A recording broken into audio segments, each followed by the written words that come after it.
Mudge, and the Bedtime Thumps. Story by Cynthia Riley. Pictures by Susie Stevenson.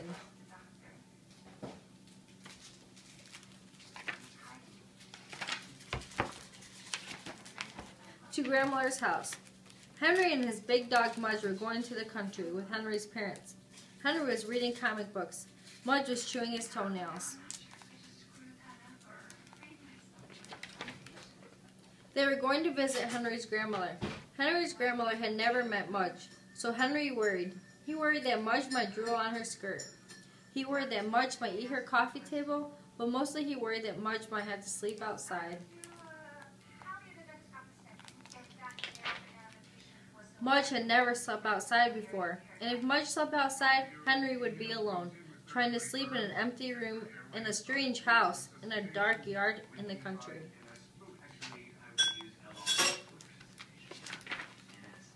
Henry read his comic books and worried.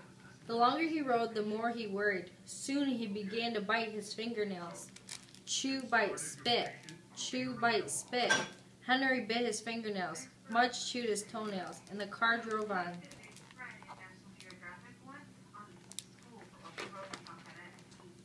After riding for a long time, Henry and Mudge saw the grandmother's house. It had a bird bath and a garden full of corn. What do you think a bird bath is?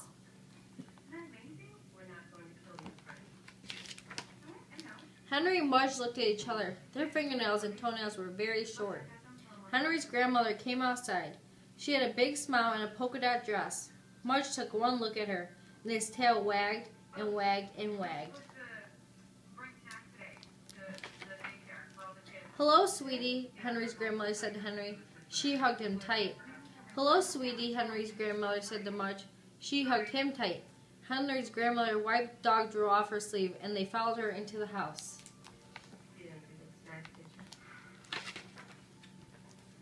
Henry's grandmother's house was very small. It had a lot of tables and things on the tables.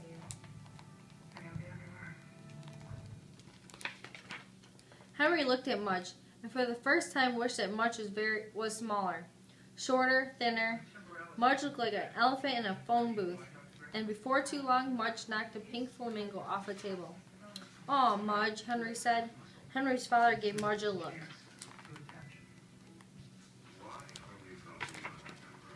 Then Mudge knocked a wishing well off a table. "Aw, Mudge," Henry said. Henry's father and Henry's mother gave Mudge a look. Then when Mudge knocked a bowl of peppermints off a table, Henry's father and Henry's mother and Henry's grandmother gave Mudge a look. Do you think Mudge will be in trouble? Why do you think he'll be in trouble? And Henry's father said, "Outside." Mudge was put out. Henry gave everybody a look. After dinner, Henry played outside with Mudge. They loved the bird bath, Mudge especially. It was a giant water dish just for him. When it was dark, Henry's father called Henry in. "What about Mudge?" said Henry. "He has to sleep outside," said Henry's father. "Outside?" said Henry. Henry looked at Mudge, sitting in the dark country yard. Henry was afraid. He was afraid. Mudge would be lonely. He was afraid Mudge would be sad. But mostly he was afraid Mudge would be asleep if Henry needed to be saved from a bear or a bobcat or a giant moth or a mouse. Henry gave Mudge a tight hug. Then he went inside, biting his fingernails. When he was washed and in bed, Henry lay in the dark. His eyes were big. His heart was pounding. His knees were shaking. Then whish, flop. Why is Henry biting his fingernails? A moth. Henry jumped out of bed. He ran to the front door. "Mudge," he called out in a loud whisper.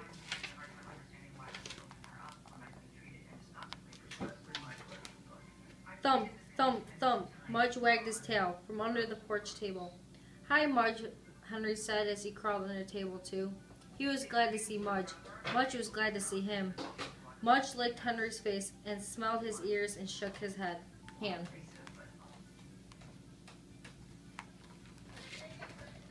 Then Henry laid his head on Mudge's big chest, and finally he slept, a good sleep at the strange house in a dark yard in the country.